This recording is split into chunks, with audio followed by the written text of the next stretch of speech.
दोस्तों, आज मैं आपके लिए महात्मा बुद्ध और उनके शिष्य की एक ऐसी शिक्षाप्रद कहानी को लेकर आया हूं जिसे सुनकर निश्चित ही आपके मन में उठने वाले अश्लील विचारों को रोकने में मदद मिलेगी। इस कहानी से हमें यह भी सीख मिलती है कि कोई जरूरी नहीं है कि किसी बुरे इंसान की संगत में रहने वाला इंसान भी बुरा ही हो जाए, बल्कि बुरे इंसान की संगत में रहने वाला इंसान अगर अच्छे संस्कारों वाला व्यक्ति है, अगर उसका चरित्र अच्छा है, तो वह अपने अच्छे चरित्र के प्रकाश से उस बुरे इंसान को भी अच्छा बना सकता है। तो चलिए अब इस ज्ञानवर्धक कहानी को शुरू करते हैं।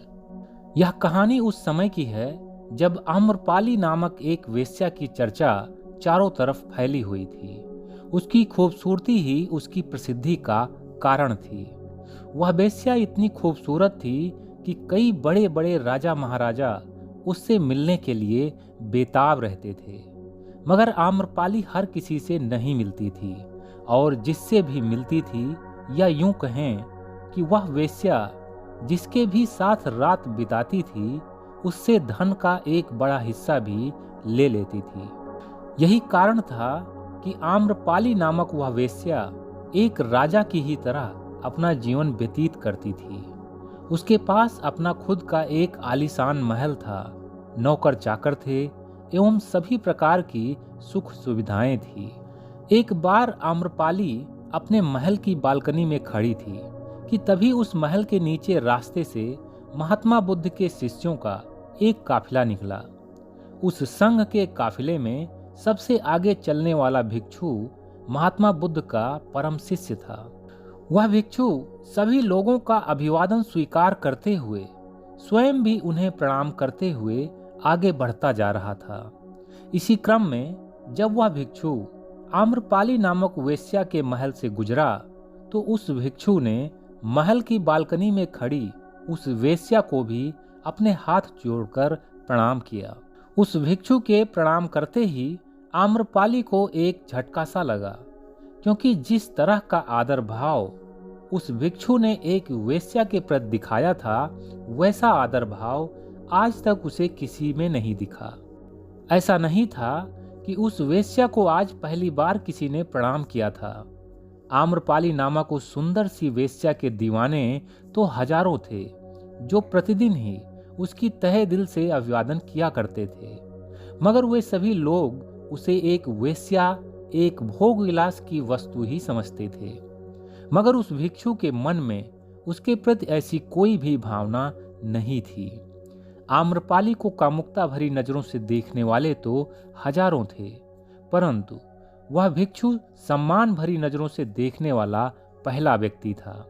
यही बात आम्रपाली के दिल को छू गई थी। वह भागती हुई उस भिक्षु के पास आई और उनका अभिवादन करते हुए बोली, भंते, क्या आप जानते हैं कि मैं कौन हूं? तब वह भिक्षु बोला, हाँ, मैं आपको जानता हूं। आप आम्रपाली नामक एक प्रसिद्ध स्त्री हैं।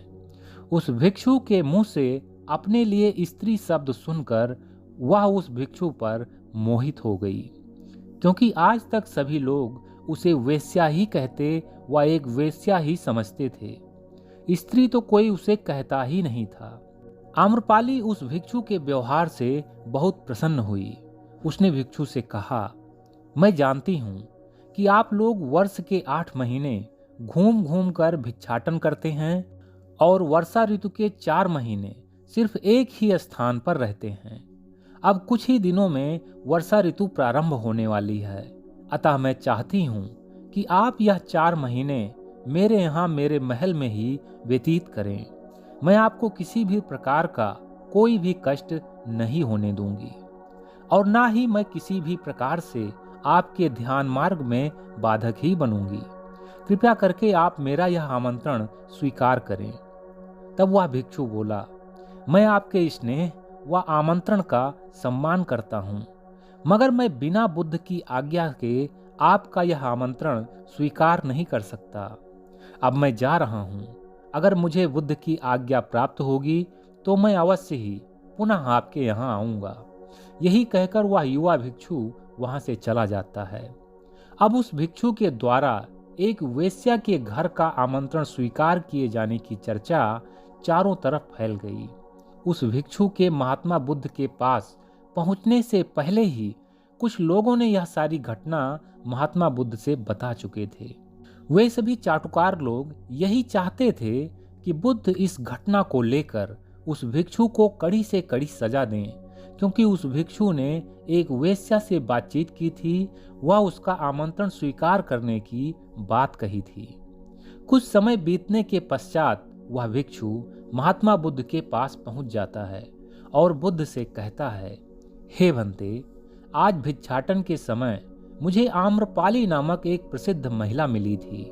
वह हमारे संघ के नियम को भी जानती है, इसीलिए उसने मुझे वर्षा ऋतु के 4 महीने अपने यहाँ रहने का आमंत्रण दिया है। मगर मैंने अभी तक उस महिला के आमंत्रण को स्वीकार नहीं किया है। यदि आपकी आज्ञा होगी तो ही मैं उस महिला के आमंत्रण को स्वीकार करूंगा, अन्यथा नहीं। यही कहकर वह भिक्षु चुप हो जाता है। वहां पर उपस्थित संघ के सभी शिष्य महात्मा बुद्ध के उत्तर का बेसब्री से इंतजार कर रहे होते हैं। तब महात्मा बुद्ध उस भिक्षु से कहते हैं, ठीक है, तुम उस स्त्री का आमंत्रण स्वीकार कर सकते हो। महात्मा बुद्ध का आदेश पाकर वह भिक्षु बुद्ध को प्रणाम करके वहां से चला जाता है। उसके जाते ही संघ के सभी शिष्यों के बीच एक वेश्या के घर का आमंत्रण स्वीकार करने के आदेश को लेकर चर्चा शुरू हो जाती है। तब उनमें से बुद्ध का उपदेश सुनने आया एक ब्राह्मण उठकर खड़ा हो जाता है और बुद्ध से कहता है, यह आपने क्या किया बुद्ध? आपने अपने एक शिष्य को उस वेश्या के घर का आमंत्रण स्वीकार करने का आदेश दे दिया। क्या आप यह नहीं जानते कि वह एक प्रसिद्ध वेश्या है? इस तरह के आदेश से आपके संघ पर कितना बुरा असर पड़ेगा।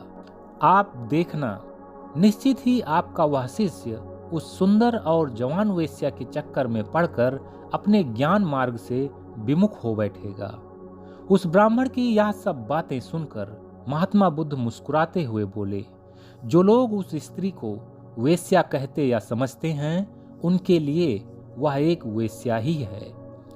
मगर जो व्यक्ति उस स्त्री को एक महिला कहकर संबोधित करता हो, भला उस व्यक्ति के लिए वह एक वेश्या कैसे हो सकती है?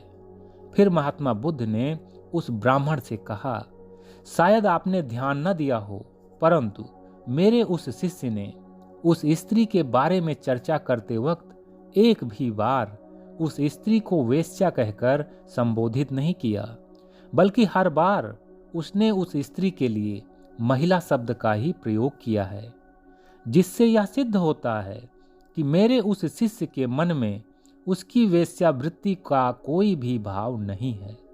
उसके लिए तो जैसी सभी स्त्रियां हैं, वैसे वह स्त्री भी है।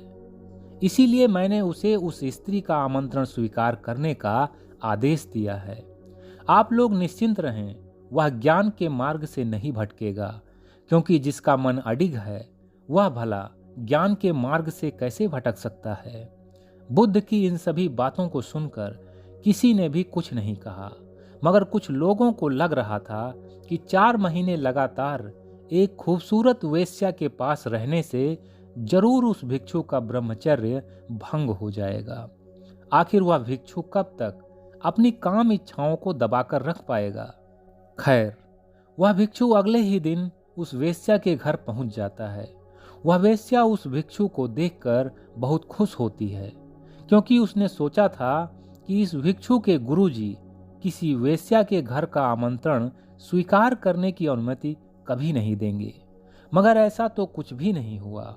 वह वेश्या खुशी खुशी उस भिक्षु को लेकर अपने महल में चली गई और नित्य उसकी सेवा सत्कार करने लगी। आम्रपाली नामक वह वेश्या उस जवान भिक्षु पर मोहित तो पहले से ही थी, इसीलिए अब अपने करीब पाकर उसने उस भिक्षु को अपने यौवन की सौंदर्यता से रिझाने का बहुत प्रयास किया, मगर उसमें वह सफल नहीं हो सकी। बल्कि उसके उलट उस भिक्षु ने ही उस वेश्या को योग और ध्यान के महत्व को समझाना शुरू कर दिया, जिसके फलस्वरूप वह वेश्या उस भिक्षु की शिष्या बन गई। उसने वेश्यावृत्ति छोड़ दी।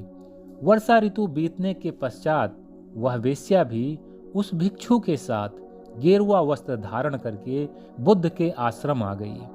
तब उस भिक्षु ने महात्मा बुद्ध से कहा, भंते, यह महिला हमारे साथ आई है और अब यह बौद्ध धर्म के ज्ञान रूपी मार्ग पर चलना चाहती है।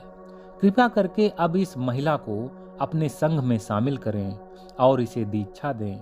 यह नज़ारा देखकर वहां पर उपस्थित सभी लोग व संघ के सभी शिष्य आश्चर्यचकित थे। अपने शिष्य की ऐसी कारगुजारी देखकर महात्मा बुद्ध भी बिना मुस्कुराए नहीं रह सके।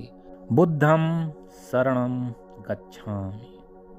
ओके फ्रेंड्स, तो हंसते रहिए, मुस्कुराते रहिए, हर दिन कुछ अच्छा सीखते और सिखाते रहिए। आपको यह कहानी कैसी लगी हमें कमेंट करके जरूर बताइएगा और इस वीडियो को लाइक और शेयर भी कर दीजिएगा। मैं मिलता हूँ नेक्स्ट वीडियो में एक नई मोटिवेशनल स्टोरी के साथ। तब तक के लिए take care, wish you all the best, bye bye.